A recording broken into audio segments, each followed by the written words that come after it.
The finale of The Witness brings the decades-long story of Rachel Nichols' murder to its emotional and legal conclusion.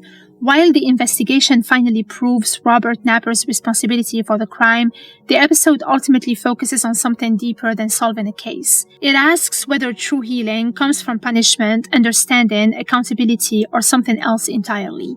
By the end of the episode, Alex discovers that the answer isn't found in the courtroom, it's found in the people who loved him enough to help him survive.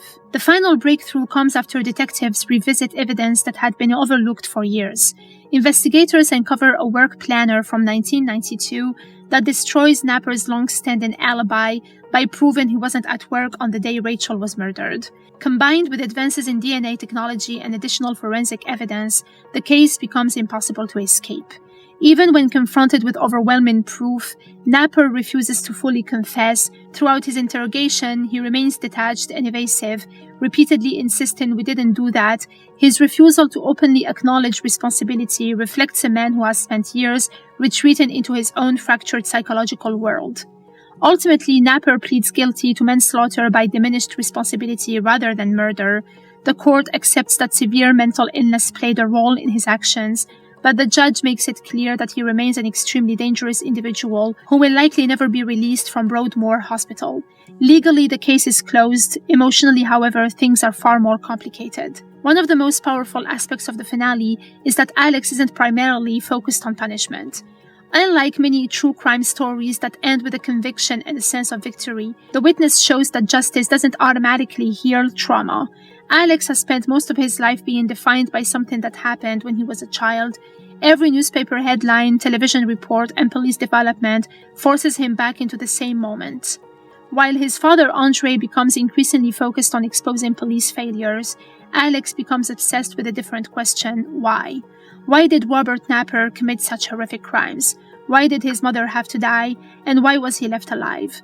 These questions lead him to Dr. Monroe, Napper's former psychiatrist, who provides one of the episode's most unsettling revelations. The episode never presents a definitive answer, but Dr. Monroe offers a disturbing possibility. Napper experienced a childhood filled with abuse, neglect, isolation, and sexual assault. According to Monroe, he may have projected his anger toward his own mother onto women like Rachel. At the same time, Alex may have reminded Napper of himself, not the adult criminal he became, the frightened child he once was. The implication is horrifying because it suggests that in the middle of unimaginable violence, Napper may have recognized something familiar in Alex.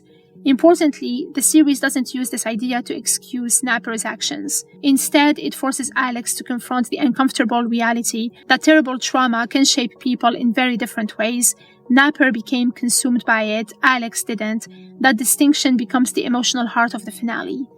Throughout the episode, Andre and Alex struggle with different approaches to grief. Andre cannot let go of the institutional failures that allowed Napper to remain free. Every new revelation about police mistakes feels like another betrayal. From his perspective, the authorities share responsibility for what happened.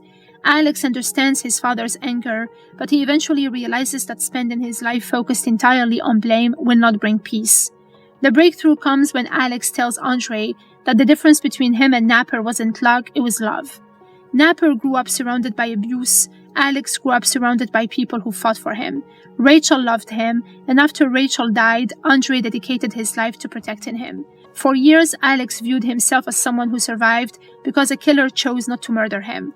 By the end of the episode, he rejects that idea completely. He wasn't saved by Napper, he was saved by love. That realization allows father and son to reconnect in a way they haven't for years. The ending captions show that the story didn't truly end with Napper's conviction. Using information leaked from within the Crown Prosecution Service, Andre and Alex launched legal action against the Metropolitan Police. Their efforts led to a highly critical Independent Police Complaints Commission report that concluded serious errors were made during the investigation. The report stated that Robert Napper could potentially have been apprehended before Rachel Nichols' murder, before the murders of Samantha and Jasmine Bisset, and before numerous violent attacks against other women. Perhaps the most frustrating revelation is that despite major failings being identified, No officer faced formal disciplinary action. The series leaves viewers with the uncomfortable reality that institutional mistakes had devastating consequences, yet accountability remained limited. The final scenes move away from police files, courtrooms, and forensic evidence entirely. Instead, viewers see Rachel as she actually was, not a victim, not a headline, not a famous unsolved case, a mother, a daughter, a woman laughing with her family. This is one of the most important choices the series makes. True crime stories often risk reducing victims to the worst thing that happened to them. The finale deliberately restores Rachel's humanity by showing the life that existed before the crime and the love that continued afterward. Those home videos remind viewers that Rachel's story isn't defined solely by how she died, it's also defined by the people who loved her. The ending of The Witness isn't ultimately about Robert Napper, it's about Alex. For years, Alex lived under the weight of a story that the world told about him, the little boy who witnessed his mother's murder and was spared by the killer. By the finale, he rewrites that story. He realizes that what shaped his life wasn't the mercy of a murderer, it was the devotion of his mother, the sacrifice of his father, and the support of the people who refused to let trauma define him. The final message of the series is captured in the closing update about Andre and Alex. Despite everything they endured, they remain united by faith, hope, and love. After decades spent searching for justice, accountability, and answers, those three things become the true resolution of the story, not the conviction, not the headlines, not even the truth: love.